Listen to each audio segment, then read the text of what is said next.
नमस्कार, मैं हूं रिमझिम और आप देख रहे हैं सच तक न्यूज कोलकाता से। इस वक्त मैं उसी कुबेर खजाने के पास मौजूद हूं जिस कुबेर खजाने की चर्चा इस वक्त देश के हर कोने में हो रहा है। जी हां, मैं बात कर रही हूं पश्चिम बंगाल सरकार के मंत्री पार्थ चैटर्जी और उनके करीबी अर्पिता मुखर्जी के बारे में।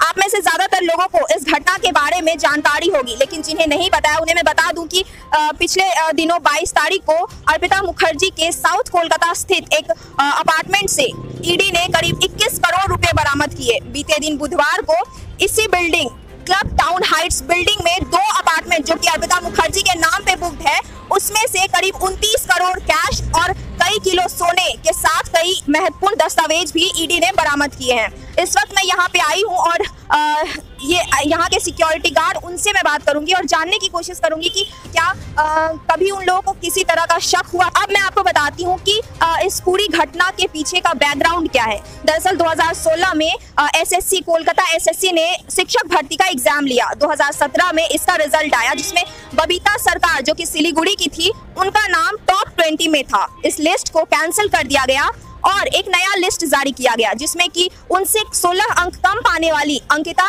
अधिकारी जो कि पश्चिम बंगाल सरकार के पूर्व शिक्षा मंत्री रह चुके परेश अधिकारी की बेटी है, उनका नाम टॉप पे आ गया। इसके बाद बबीता समेत कई कैंडिडेट ने हाईकोर्ट में इसकी याचिका दायर की, जिसके बाद से लगातार कैंडिडेट प्रदर्शन कर रहे थे। 501 दिन से भी ज्यादा दिनों से लोग प्रदर्शन कर रहे थे। हाईकोर्ट ने सीबीआई जांच का आदेश दिया, जिसके बाद ईडी और सीबीआई ने दोनों एजेंसियां मिलकर इस चीज की तहकीकात में जुड़ गए। पिछले दिनों जितने भी कैश बरामद किए गए, इसको लेकर के लोगों के मन में बहुत सारे सवाल उठ रहे हैं। जो तस्वीरें जो वायरल हो रही है, गुलाबी और हरे नोटों के गड्डियों की जो तस्वीरें वायरल हो रही है, ये जो तस्वीर है ये लोगों के आंखों में बैठ चुका है। आम लोगों के लिए ये बेहद ही चौंकाने वाला खुलासा था कि इतने नोट थे कि जिसे ट्रकों में लाद कर ले जाना पड़ा। अर्पिता मुखर्जी का जो केस है आपको पता ही होगा, इसी बिल्डिंग में उनका अपार्टमेंट था।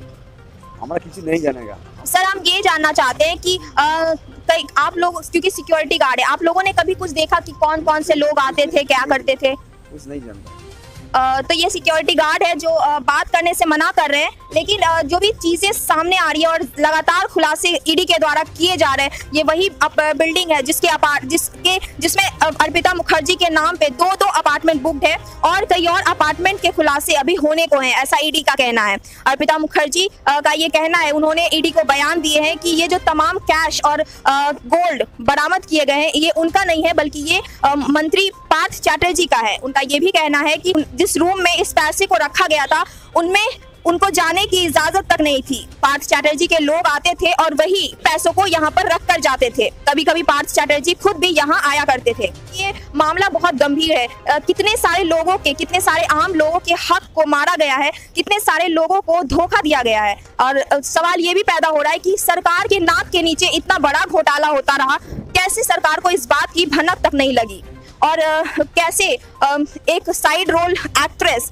और एक बड़े नेता ने मिलकर सरकारी नौकरी के बदले काली कमाई की। कैसे सोनार बांग्ला देखते ही देखते कंगाल हो गया। आम लोग भी इन सभी सवालों के जवाब जानना चाहते हैं। वो तमाम कैंडिडेट जिन्होंने जी जान से मेहनत की सरकारी शिक्षक बनने के लिए, वो आज सड़कों पे है और जिन्होंने गुलाबी और हरी गड्डियों को लुटाकर सरकारी नौकरी लूट ली, वो आज ऐश कर रहे हैं।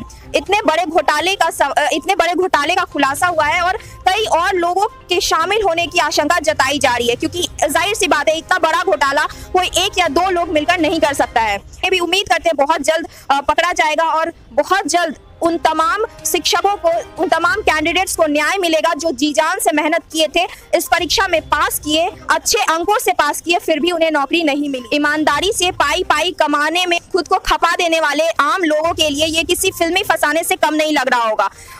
हमें और आपको क्या, यहाँ के रहने वाले अर्पिता के पड़ोसियों तक को भी ये इस बात का अंदाजा नहीं था कि इस बिल्डिंग में, उनके अपार्टमेंट में इतने कैश रखे गए हैं। फिलहाल इस बात की तहकीकात हो रही है और सभी लोगों से पूछताछ की जा रही है। वर्तमान में आपको बता दें कि ममता बनर्जी जो है वो पार्थ चैटर्जी को न केवल मंत्रिमंडल से हटाया बल्कि पार्टी से भी निलंबित कर दिया है और उन्होंने कहा है पार्टी में वो वापसी तभी करेंगे जब वो बेगुनाह साबित होकर वापस आएंगे। इस मामले पे आप क्या सोचते हैं, आपकी क्या राय है, वो आप कमेंट करके हमें जरूर बताइएगा। जय हिंद।